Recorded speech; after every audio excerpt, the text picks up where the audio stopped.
ನೋಡಿ ನನ್ನ ಮಗಳಿಗೆ ಏನು ಖುಷಿ ಅಂದರೆ ಅದನ್ನು ಹೊಲಿದ ತಕ್ಷಣವೇ ಹೋಗಿ ಹಾಸ್ಕೊಂಡು ಮಲ್ಕೊಂಡಿದ್ದಾಳೆ. ಮಕ್ಕಳಿಗೂ ಖುಷಿಯಾಗತ್ತೆ, ನಾವು ಹಳೆ ಬಟ್ಟೆಗಳನ್ನು ರೀಯೂಸ್ ಮಾಡ್ದಂಗೂ ಆಗತ್ತೆ. ಹಾಯ್ ಫ್ರೆಂಡ್ಸ್, ಎಲ್ಲರೂ ಹೇಗಿದ್ದೀರಾ? ಎಲ್ಲರೂ ಚೆನ್ನಾಗಿದ್ದೀರಾ ಅಂತ ಅಂದ್ಕೊಂಡಿದ್ದೀನಿ.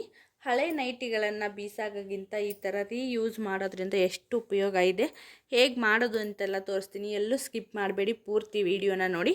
ಬನ್ನಿ ಇವಾಗ ಹೇಗೆ ಮಾಡೋದು ಅಂತ ತೋರಿಸ್ತೀನಿ. ನೋಡಿ, ಇವಾಗ ನೈಟಿದು ಮೇಲ್ಗಡೆ ಭಾಗ ನಮಗೆ ಚೌಕಾಕಾರದಲ್ಲಿ ಬೇಕಲ್ವ, ಹಾಗಾಗಿ ಇದು ಮೇಲ್ಗಡೆ ಭಾಗನ ಕಟ್ ಮಾಡ್ಕೊತಾ ಇದ್ದೀನಿ. ತುಂಬ ಅಂದರೆ ತುಂಬ ಚೆನ್ನಾಗಿರುತ್ತೆ. ಈಗ ಮಕ್ಕಳಿಗೆ ಎಲ್ಲ ಹಾಸಕ್ಕೆ ಎಲ್ಲ ಅದರಲ್ಲಿ ಕಾಟನಲ್ಲಿ ಇದ್ರೂ ಅಂತೂ ತುಂಬ ಮೆತ್ತಗೆ ತುಂಬ ಚೆನ್ನಾಗಿರುತ್ತೆ. ಸುಮ್ಮನೆ ವೇಸ್ಟ್ ಮಾಡೋಕ್ಕಿಂತ ಈ ಥರ ರಿಯೂಸ್ ಮಾಡಿಕೊಂಡ್ರೆ ಚೆನ್ನಾಗಿರುತ್ತೆ. ಈಗ ನಾನು ಮೇಲ್ಗಡೆ ಭಾಗನ ಕಟ್ ಮಾಡ್ಕೊಂಡಿದ್ದೀನಿ.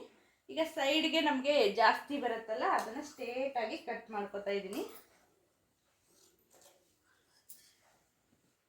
ನೋಡ್ಬೋದು, ಈಗ ನಾನು ಸ್ಕ್ವೇರ್ ಅಳತೆಯಲ್ಲಿ ಕರೆಕ್ಟಾಗಿ ಕಟ್ ಮಾಡಿಟ್ಕೊಂಡಿದ್ದೀನಿ. ಸ್ವಲ್ಪ ಜಾಸ್ತಿ ಬಂತು, ಅದನ್ನು ನೋಡಿಕೊಂಡು ನಾವು ಸೈಡ್ಗೂ ಕಟ್ ಮಾಡ್ಕೋಬೇಕು. ಆವಾಗ ನಮಗೆ ಚೆನ್ನಾಗಿ ಒಂದು ಇದು ಬರುತ್ತೆ. ಈ ಥರ ರೀಯೂಸ್ ಮಾಡೋದ್ರಿಂದ ಎಷ್ಟೊಂದು ಇದು ಆಗುತ್ತೆ ಅಲ್ವಾ. ಹಾಗಾಗಿ ಬಿಸಾಕೋದಾಗಿಂತ ಮಕ್ಕಳಿಗೆ ಕಲರಾಗಿ ಮಾಡಿಕೊಟ್ರೆ ತುಂಬ ಇಷ್ಟ. ನಾನೀಗ ಬರೀ 2 ನೈಟಿಲಿ ತೋರಿಸ್ತಾ ಇದ್ದೀನಿ. ಜಾಸ್ತಿ ನಮಗೆ ಡಬಲ್ ಮಂಚಕ್ಕೆ ಎಲ್ಲ ನಾವು ಜಾಸ್ತಿ ನೈಟಿಗಳನ್ನು ಯೂಸ್ ಮಾಡ್ಕೋಬೋದು. ಸೀರೆಯಲ್ಲಿ ಮಾಡ್ಕೋಬೋದು. ನಾನು ಲಾಸ್ಟಲ್ಲಿ ತೋರಿಸ್ತೀನಿ ನಿಮಗೆ ಸೀರೆಯಲ್ಲಿ ಎಷ್ಟು ಚೆನ್ನಾಗಿ ಬರುತ್ತೆ. ಆಮೇಲೆ ಈಗ ಎಲ್ಲ ಚಿಕ್ಕ ನಾವು ಇದಕ್ಕೆಲ್ಲ ಕೊಟ್ಟಾಗ ಬ್ಲೌಸ್ ಪೀಸ್ಗಳೆಲ್ಲ ಕೊಟ್ಟಿರ್ತಾರೆ ಅಲ್ವಾ, ಅದನ್ನು ಕಲರಾಗಿ ತುಂಬ ಚೆನ್ನಾಗಿ ಮಾಡ್ಕೋಬೋದು. ನೋಡಿ, ಇವಾಗ ಇದು ಸ್ಕ್ವೇರ್ ಅಳತೆಯಲ್ಲಿ ನಾನು ಕಟ್ ಮಾಡ್ಕೊಂಡಿದ್ದೀನಿ. ಇದೇ ಥರ ಇನ್ನೊಂದನ್ನು ಕಟ್ ಮಾಡ್ಕೊತೀನಿ. ನೋಡಿ, ಈಗ ನಾನು ಇದನ್ನು ಸಹಿತ ಸ್ಕ್ವೇರಲ್ಲಿ ಕಟ್ ಮಾಡ್ಕೊಂಡಿದ್ದೀನಿ. ನೋಡ್ಬೋದು. ಇವಾಗ ನಾವು ಸ್ಟಿಚ್ ಮಾಡಬೇಕು. ಇದು ಕೆಳಗಡೆದು ನಾನು ಕಟ್ ಮಾಡ್ಕೊಂಡಿಲ್ಲ, ಸುಮ್ಮನೆ ಹೆಂಗೋ ಸ್ಟಿಚ್ ಮಾಡಬೇಕಲ್ವ, ಏನಕ್ಕೆ ಕಟ್ ಮಾಡಿ ಬಿಸಾಕೋದು ಇರಲಿ ಅಂತ. ಇವಾಗ ಸ್ಟಿಚ್ ಹೇಗೆ ಮಾಡೋದು ಅಂತ ತೋರಿಸ್ತೀನಿ ಬನ್ನಿ.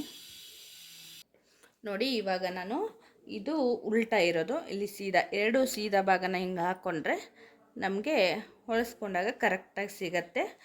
ಈಗ ಇಲ್ಲಿ ಸ್ಟಿಚ್ ಹಾಕ್ಕೋಬೇಕು ಪೂರ್ತಿ.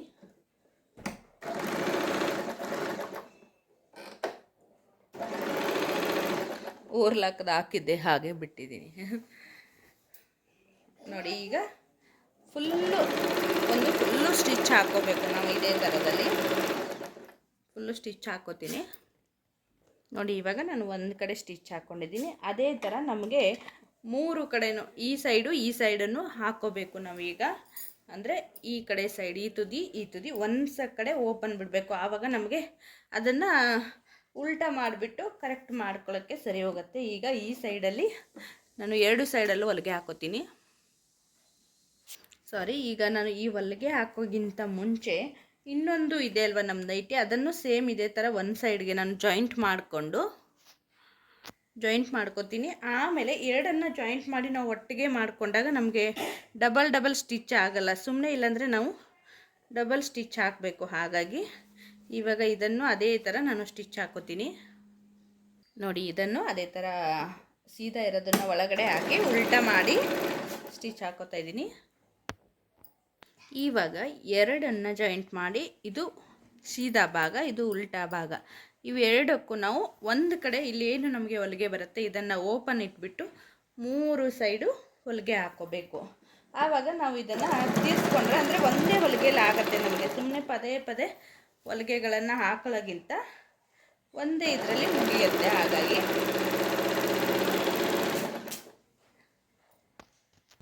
ನೋಡಿ, ಇವಾಗ ನಾನು 3 ಕಡೆನೂ ಸ್ಟಿಚ್ ಹಾಕ್ಕೊಂಡಿದ್ದೀನಿ. ಇವಾಗ ಇದನ್ನು ಉಲ್ಟಾ ಮಾಡ್ತೀನಿ. ಅಂದರೆ ನಮಗೆ ಮೇಲ್ಗಡೆ ಇದು ಸಿಗತ್ತೆ. ಈ ಥರ ನಾವು ಒಂದು 4 ಇಲ್ಲಾಂದರೆ 8 ನೈಟಿಗಳಲ್ಲಿ ಮಾಡಿಕೊಂಡ್ರೆ ತುಂಬ ದೊಡ್ಡದಾಗಿ ತುಂಬ ಚೆನ್ನಾಗಿರುತ್ತೆ. ಇದು ಸೀರೆ ಆದರೆ ಒಂದು 2-3 ಸೀರೆಯಲ್ಲೂ ಮಾಡ್ಕೋಬೋದು. ಈಗ ಈ ಹಳೆ ಕಾಟನ್ ನೈಟಿಗಳಿಂದೆಲ್ಲ ಈ ಥರ ಮಾಡಿಕೊಂಡ್ರೆ ತುಂಬ ಚೆನ್ನಾಗಿರುತ್ತೆ. ಈಗ ನಾನು ಅದು ಸರಿಯಾಗಿ ಕೂತ್ಕೊಳ್ಳಿ ಅಂತ ಫುಲ್ಲು ಮತ್ತೆ ಒಂದೊಂದು ಈ ಥರ ಹೊರಗಡೆ ಇಲ್ಲಿ ಹೊಲಿಗೆ ಹಾಕೋತೀನಿ. ಆವಾಗ ನಮಗೆ ಫಿಟ್ಟಿಂಗ್ ಇದು ಚೆನ್ನಾಗಿ ಕೂತ್ಕೊಳ್ಳುತ್ತೆ. ಇದು ಆ ಕಡೆ ಈ ಕಡೆ ಇದು ಆಗಲ್ಲ ನೋಡಿ. ಇವಾಗ ಈ ಥರ ಫುಲ್ಲು ಸೇಮು ಅದೇ ಥರ 3 ಅಂಚು ಕಡೆ 3 ಏನು ಅಂಚಿದೆ ಅಲ್ವಾ ನಮಗೆ, ಈಗ ಒಂದು ಕಡೆ ಓಪನ್ ಇದೆ, ಬಿಟ್ಟಿದ್ದು 3 ಕಡೆ ಇದೇ ಥರ. ಮತ್ತು ಮೇಲ್ಗಡೆ ಹೊಲಿಗೆ ಇಲ್ಲಿ ಕಾಣಿಸ್ತಾ ಇರಬೇಕು ನಿಮಗೆ, ಈ ಥರ ಮೇಲ್ಗಡೆ ಹೊಲಿಗೆನ ಹಾಕೋತೀನಿ. ಇಲ್ಲಿ ಕಾರ್ನರಲ್ಲಿ ನಾವು ದಾರನ ಕಟ್ ಮಾಡಿದ್ರೆ ಇದೇ ಥರ ಇಲ್ಲಿ ಸ್ಕ್ವೇರ್ ಹಾಕೊಂಡ್ರೆ ಅದು ಹೊಲಿಗೆ ಬಿಚ್ಚಲ್ಲ, ಹಂಗೆ ಬಾಳಿಕೆ ಬರೋಕ್ಕೆಲ್ಲ ಅನುಕೂಲ ಆಗುತ್ತೆ. ಈಗ ಕಟ್ ಮಾಡಿ ಹಾಕೊಂಡ್ರೆ ಒಂಥರ ಬಿಚ್ಚಿದಂಗೆ ಆಗುತ್ತೆ. ಹಾಗಾಗಿ ನೋಡಿ ಈ ಥರ ಇದು ಮಾಡ್ಕೋಬೇಕು ನಾವು. ಇವಾಗ ಎಲ್ಲ ಕಡೆ ಸ್ಟಿಚ್ ಮಾಡ್ಕೊಂಡಾಯಿತು. ಇಲ್ಲೇನು ನಾನು ಇದು ಹೊಲಿಗೆ ಇರೋದನ್ನು ಬಿಟ್ಟಿದ್ನಲ್ಲ, ಇದನ್ನು ಹೀಗೆ ಫೋಲ್ಡ್ ಮಾಡಿ ಆದರೂ ಹಾಕ್ಕೋಬೋದು. ಫೋಲ್ಡ್ ಮಾಡಿದ್ರೆ ದಪ್ಪ ಆಗುತ್ತೆ. ಇದೇ ಥರ ಇಟ್ಕೊಂಡು ಹಾಕ್ಕೊಂಡ್ರು ನಮಗೆ ಫಿನಿಶಿಂಗ್ ಚೆನ್ನಾಗಿ ಬರುತ್ತೆ. ಇದು ನೋಡಿ ಇದೇ ಥರ ಸೇಮ್ ಅದ್ರ ಮೇಲೆ ಇಟ್ಕೊಂಡು ಹೊಲಿಗೆ ಹಾಕೋತಾ ಇದ್ದೀನಿ ನೋಡಿ. ಇವಾಗ ಇದು ಎಲ್ಲ ಕಡೆ ಹೊಲ್ದಾಗಿದೆ, ಹೇಗಾಗಿದೆ ಅಂತ ತೋರಿಸ್ತೀನಿ. ನಾವು ಇಲ್ಲಿ ಬೇಕಾದರೆ ಮಿಡಲಲ್ಲಿ ನಾವು ಹಾಕೋಬೋದು ಸ್ಟಿಚ್ನ, ಬಟ್ ಇದು ಎರಡೇ ಇದು ಇರೋದ್ರಿಂದ ಎಲ್ಲೂ ಅಳ್ಗಾಡಲ್ಲ. ನಾವು ಜಾಸ್ತಿ ಬಟ್ಟೆಗಳನ್ನು ಜಾಯಿಂಟ್ ಮಾಡಿ ಹಾಕೊಂಡಾಗಾದರೆ ಮಧ್ಯ ಸ್ಕ್ವೇರಲ್ಲಿ ನಾವು ಹಾಕೋಬೇಕಾಗತ್ತೆ. ಇದು ಎರಡೇ ಉದ್ದ ಇದು ತೊಗೊಂಡಿರೋದ್ರಿಂದ ಇದಕ್ಕೇನು ಅವಶ್ಯಕತೆ ಇಲ್ಲ. ಇದು ಹೇಗಾಗಿದೆ ಅಂತ ತೋರಿಸ್ತೀನಿ ಬನ್ನಿ. ಇವಾಗ ನೋಡಿ, ಇವಾಗ ಒಂದು ಬೆಡ್ ಮೇಲೆ ನಾವು ಈ ಥರ ಒಂದು 5-4 ಹಾಕ್ಕೊಂಡ್ರೆ ಈಸಿಯಾಗಿ ಮಕ್ಕಳಿಗೆ ಈ ಥರ ಹಾಸ್ಕೋಬೋದು. ತುಂಬ ಅಂದರೆ ತುಂಬ ಸಾಫ್ಟಾಗಿ ಚೆನ್ನಾಗಿರುತ್ತೆ. ನಾನು ಇದೇ ಥರದಲ್ಲಿ ಹಳೆ ಇದು ಬರುತ್ತೆ ಅಲ್ವ ನೋಡಿ, ಇಲ್ಲೆಲ್ಲ ನನ್ನ ಮಗಳು ಚಿಕ್ಕವಳಿದ್ದಾಗ ಎಲ್ಲ ಮಾಡಿದ್ದು. ಇದು ಸೈಡ್ಗೆ ನಾವು ಇದು ನೈಟ್ ಇಲ್ಲಾದರೆ ಏನು ಇದು ಹಾಕೊಳ್ಳೋದು ಬೇಡ. ಇದು ನೋಡಿ, ಈಗ ಸೀರೆಗಳಲ್ಲಿ ಎಲ್ಲ ಬ್ಲೌಸ್ ಪೀಸ್ ಬರುತ್ತೆ, ಚಿಕ್ಕದಾಗಿರುತ್ತೆ ಅಲ್ವಾ, ಅದರಲ್ಲಿ ಮಾಡಿರೋದು ಇದು ನೋಡಿ. ಈ ಕಡೆ ಅಂದರೆ ಚಿಕ್ಕ ಮಕ್ಕಳಿಗೆಲ್ಲ ಹಾಸೋಕ್ಕೆ. ನಾವು ದೊಡ್ಡವರಿಗೆ ಎಲ್ಲ ಇದು ಮಾಡ್ತೀವಿ ಅಂತಂದರೆ ಇದನ್ನು, ಅಂದರೆ ದೊಡ್ಡವ್ರಿಗೆ ಅಂದರೆ ಚಿಕ್ಕ ಮಕ್ಕಳು ಬೆಡ್ ಮೇಲೆ ಎಲ್ಲ ಹಾಸೋಕ್ಕೆ ಎಲ್ಲ 4 ನೈಟ್ ಇಲ್ಲಿ ನಾವು ಮಾಡಿಕೊಂಡ್ರೆ ತುಂಬ ದೊಡ್ಡದಾಗಿ ಬರುತ್ತೆ ನಮಗೆ. ಸಿಂಗಲ್ ದಿವಾನ ಮೇಲೆ ಈಸಿಯಾಗಿ ಹಾಕೋಬೋದು. 8 ಮಾಡಿಕೊಂಡ್ರೆ ಡಬಲ್ ದಿವಾನದಲ್ಲಿ ಹಾಕೋಬೋದು ನೋಡಿ. ಇವೆಲ್ಲ ಸೀರೆ, ಇದರಲ್ಲಿ ಸೀರೆ ಪೀಸ್ಗಳಲ್ಲೇ ಮಾಡಿಕೊಂಡಿದ್ದು. ನನ್ನ ಮಗಳು ಚಿಕ್ಕವಳಿದ್ದಾಗ ಎಲ್ಲ ಮೆತ್ತಗೆ ಇರುತ್ತೆ, ಮಕ್ಕಳಿಗೆಲ್ಲ ತುಂಬ ಚೆನ್ನಾಗಿರುತ್ತೆ, ಯೂಸ್ಫುಲ್ ಆಗುತ್ತೆ ಅಂತ ಅಂದ್ಕೊಂಡಿದ್ದೀನಿ ಈ ವಿಡಿಯೋ. ಈಗ ನೀವು ಈ ಸೀರೆಗಳದ್ದೆಲ್ಲಾಗುತ್ತೆ, ಈ ನೈಟಿಲಿ ಒಂದು 4 ನೈಟಿ ಆದರೆ ಸಿಂಗಲ್ ದಿವಾನಾಗಿ ಈಸಿಯಾಗಿ ಕೂತ್ಕೊಳ್ಳುತ್ತೆ.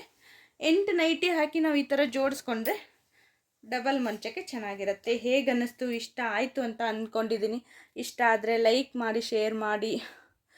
ಪೂರ್ತಿ ವಿಡಿಯೋ ನೋಡಿದ್ದಕ್ಕೆ ಥ್ಯಾಂಕ್ ಯು ಸೋ ಮಚ್.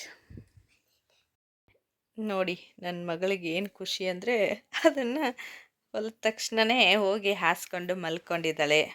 ಮಕ್ಕಳಿಗೂ ಖುಷಿಯಾಗತ್ತೆ, ನಾವು ಹಳೆ ಬಟ್ಟೆಗಳನ್ನು ರೀಯೂಸ್ ಮಾಡ್ದಂಗೂ ಆಗತ್ತೆ. ತುಂಬ ಅಂದರೆ ತುಂಬ ಚೆನ್ನಾಗಿರುತ್ತೆ. ಈ ಕಾಟನ್ ನೈಟಿಗಳೆಲ್ಲವೂ ಹರಿದು ಹೋಗಲ್ಲ, ಹಳೇದಾಗಿದೆ ಅಂತ ಬೀಸಾಕೋಕ್ಕಿಂತ ಈ ಥರ ರೀಯೂಸ್ ಮಾಡಿಕೊಂಡು ಯೂಸ್ ಮಾಡ್ಕೊಳ್ಳಿ. ನೋಡಿ, ಅವಳು ಮಲ್ಕೋ ಥರ ಆ್ಯಕ್ಟಿಂಗ್ ಮಾಡಿ ಅದರಲ್ಲೇ ಮಲ್ಕೊಂಡಿರೋದು. ಓಕೆ, ಪೂರ್ತಿ ವಿಡಿಯೋ ನೋಡಿದ್ದಕ್ಕೆ ಥ್ಯಾಂಕ್ ಯು ಸೋ ಮಚ್.